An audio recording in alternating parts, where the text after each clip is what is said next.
Kerajaan Sarawak meletakkan matlamat utama memastikan sistem grid air dapat dilaksanakan di seluruh pelosok negeri ini.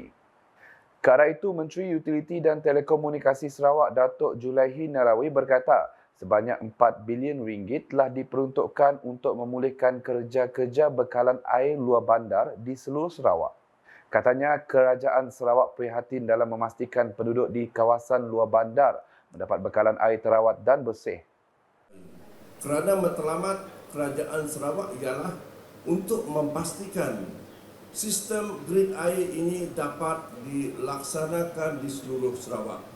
Sistem grid air ini penting bukan hanya untuk menyalurkan bekalan air dari satu tempat ke satu tempat, air terawat, tetapi juga penting untuk kita membawa bekalan air mentah.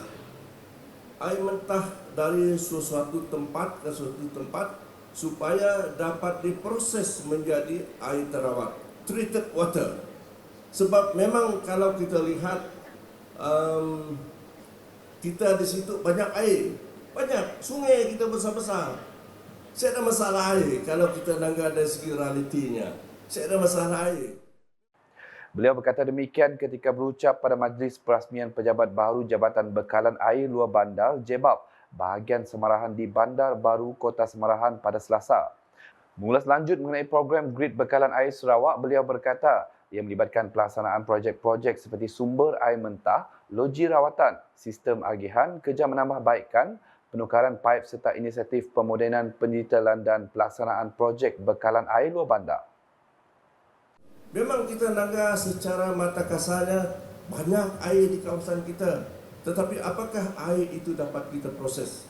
Apakah air itu dapat digunakan sebagai bekalan air mentah untuk dijadikan air terawat dalam jangka panjang? Jadi kita perlu membuat perancangan yang teliti. Jadi oleh itulah maka Kerajaan Sarawak selain daripada memastikan kita mempunyai sistem grid air yang dapat kita laksanakan di seluruh Sarawak, bukan hanya di bahagian Semarahan, tetapi di seluruh Sarawak, kita nak memastikan kita membangunkan sumber air mentah kita di seluruh Sarawak.